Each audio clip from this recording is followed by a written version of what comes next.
রাঙামাটির পাহাড়ি অঞ্চলে গেল কয়েক বছরের চেয়ে বেড়েছে ড্রাগন ফলের আবাদ।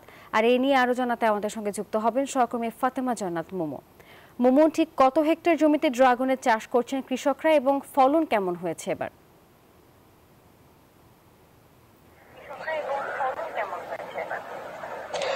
ধন্যবাদ নাফিসা। আপনি যেমনটি বলছিলেন, রাঙামাটির বিভিন্ন উপজেলায় কিন্তু ড্রাগনের বাগান আমরা দেখতে পেয়েছি এবং কৃষি সম্প্রসারণ অধিদপ্তরও বলছে কৃষিতে যে সম্ভাবনাময় ফল সেটা হচ্ছে ড্রাগন। সেই ড্রাগনের দিকে মানুষ কিন্তু ঝুঁকছে, যার কারণে রাঙামাটিতে ড্রাগনের বাম্পার ফলন হয়েছে। রাঙামাটির এই ড্রাগন শুধু স্থানীয় বাজারে নয়, ঢাকা এবং চট্টগ্রাম সহ বিভিন্ন জায়গায় কিন্তু এই ড্রাগন ফল বাজারজাত করছে। আমরা দেখতে পেয়েছি শুধু রাঙামাটির শহর এলাকার বাগানে নয়, অনেকেই কিন্তু ছাদ বাগান করছে।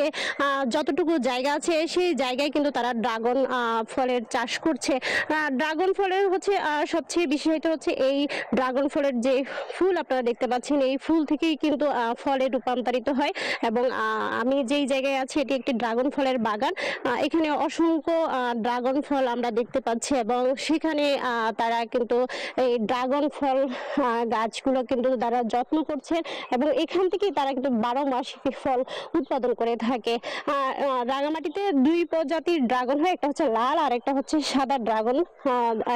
খুবই সুস্বাদু যেহেতু পাহাড়ি মাটিতে হচ্ছে এবং বাড়তি কোনো সারও এখানে দেওয়া হয় না, যার কারণে রাঙামাটিতে ব্যাপকভাবে কিন্তু ড্রাগনের চাষাবাদ হচ্ছে।